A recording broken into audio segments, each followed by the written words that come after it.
Jai Shri Mahakal. Welcome back to another shorts video. घरी अचानक पाहुणे आले आणि भाजीला काहीच नाही. ही भाजी नक्की ट्राय करा. याला मोदकाची किंवा उंबराची भाजी असं म्हणतात. तुमच्याकडे काय म्हणतात आणि तुम्ही बनवता का हे कमेंट करून सांगायला विसरू नका. कशी बनवायची चला बघूया. सगळ्यात पहिले गव्हाचं पीठ, बेसन पीठ, लाल तिखट, हळद, चवीनुसार मीठ घेतलेलं आहे. 2 चमचे तेल घालायचं. हे सगळं मिश्रण एकजीव करायचं. अंदाजानेच थोडं थोडं पाणी घाला, जास्त पाणी घालू नका. एकदम घट्ट असा गोळा मळायचा.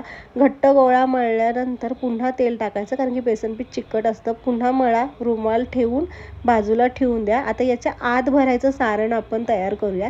शेंगदाणे खरपूस भाजलेले आहेत. शाही जिरे घेतलेत, ऑप्शनल आहे, नॉर्मल जिरे घेऊ शकता. बडीशोप घेतलेली आहे आणि खसखस. हे चांगलं भाजून घ्यायचं आहे आणि मग तीळ घालायचे. तीळ तळतड उडायला लागले की लगेच काढून घ्यायचे, नाहीतर कडसर होतात, हे लक्षात ठेवा.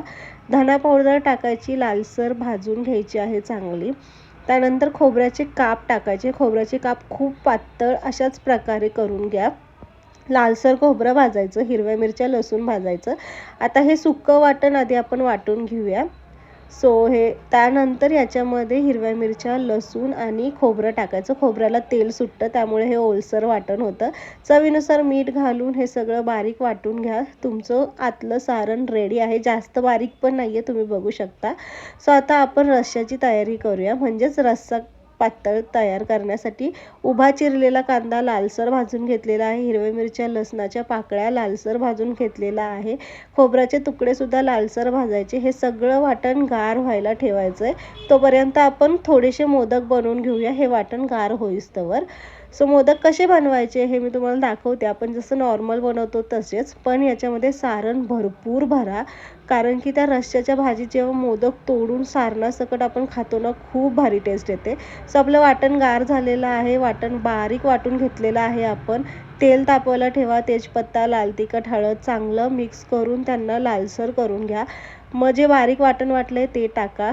अंदाजाने पाणी घाला, पण शक्यतो थोडीशी पातळच करा.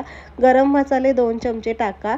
चवीनुसार मीठ घाला आणि ह्या आमटीला चांगली अशी खळखळून उकळी येऊन द्या. उकळी आल्यानंतर आपण जे मोदक तयार केलेले आहेत सर्व, ते एक एक करून सोडून द्यायचं आहे. आमटीला उकळी येऊस तर बाकीचे मोदक बनवून घ्यायचे आहेत आपल्याला, हे लक्षात घ्या.